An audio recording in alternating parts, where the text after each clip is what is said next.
faire de ce pôle Latania un endroit où convergent des activités économiques qui vont être à la fois complémentaires. Alors Latania, c'est un concept innovant de magasin et d'espace également d'activités, de formation, de coworking, pour permettre vraiment de développer une thématique qui nous est extrêmement chère, celle du bien-être, mais aussi celle de la nature.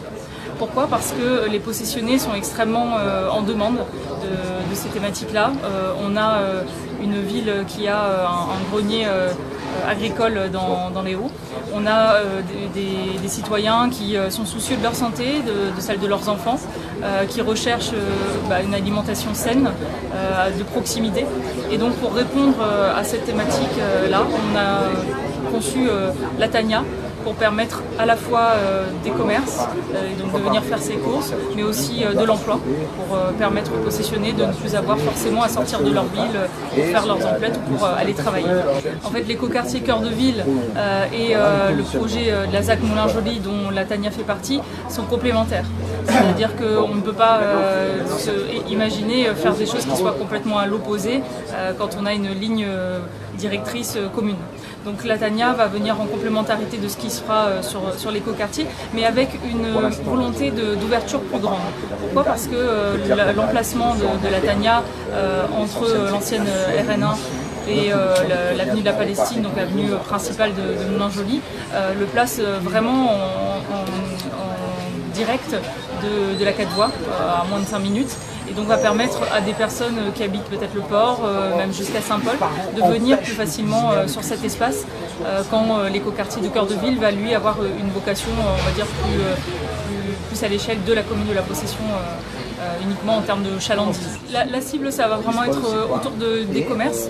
Donc on va avoir commerce d'alimentation bio, commerce de restauration rapide ou traditionnelle, mais toujours avec l'idée de qualité, produits fraîcheurs, produits bio.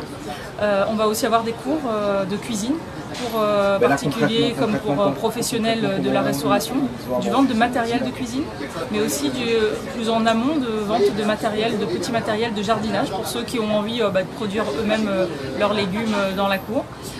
Un café poussette pour les parents qui veulent venir avec les enfants et peut-être faire des activités pédagogiques autour de la nature. Voilà, bref, on est vraiment un espace de coworking pour permettre aussi aux gens qui n'ont pas envie de se déplacer trop loin et de sortir un peu des embouteillages, de venir travailler dans un espace agréable et convivial.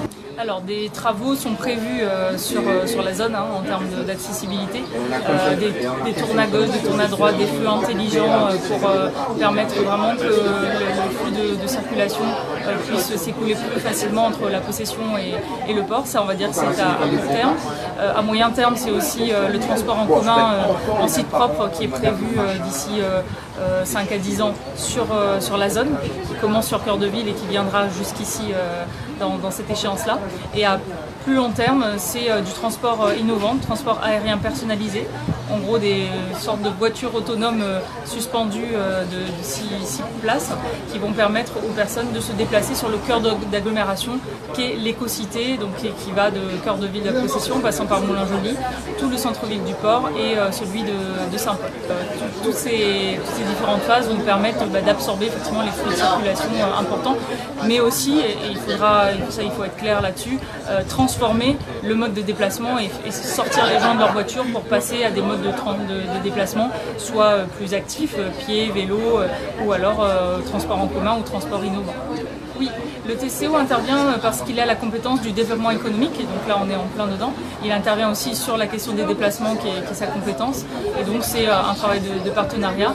La CEDRE est l'aménageur de la ZAC Cœur de Ville, et donc les futurs partenaires sont ceux qu'on espère avoir au bout du fil dans quelques jours ou dans les semaines qui viennent pour venir s'installer sur Latania.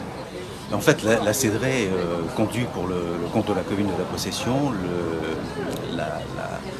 le projet de ZAC Moulin-Joly. Donc c'est une vaste opération d'aménagement qui touche à sa fin puisque on devrait terminer l'aménagement de la ZAC en 2024. Donc il y a beaucoup de choses qui ont été réalisées, notamment la construction d'un certain nombre de logements, la tramviaire quasiment réalisé. Il reste à faire une nouvelle jonction entre le bas de la possession et les hauts, les mi-pentes. Et nous avons également à aménager toute la trame viaire autour du futur espace commercial. Au niveau des équipements publics, beaucoup a été fait également, que ce soit en termes d'équipements scolaires, collèges, écoles, équipements sportifs, gymnase, terrain de tennis, espace de jeu pour enfants.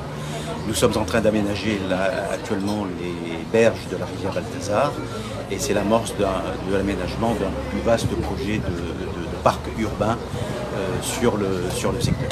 Et donc Latania, c'est je dirais l'aboutissement donc s'intègre dans la réalisation de la ZAC, c'est l'aboutissement de la volonté de la commune de créer un espace dédié au développement durable, à la culture bio, à la restauration mais de produits bio, favoriser des circuits courts avec l'agriculture.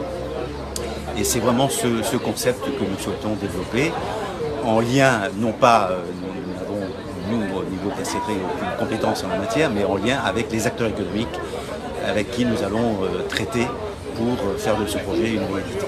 Alors on est sur 12 000 m² de surface de plancher. Ça représente un coût global de l'ordre de 30 millions d'euros.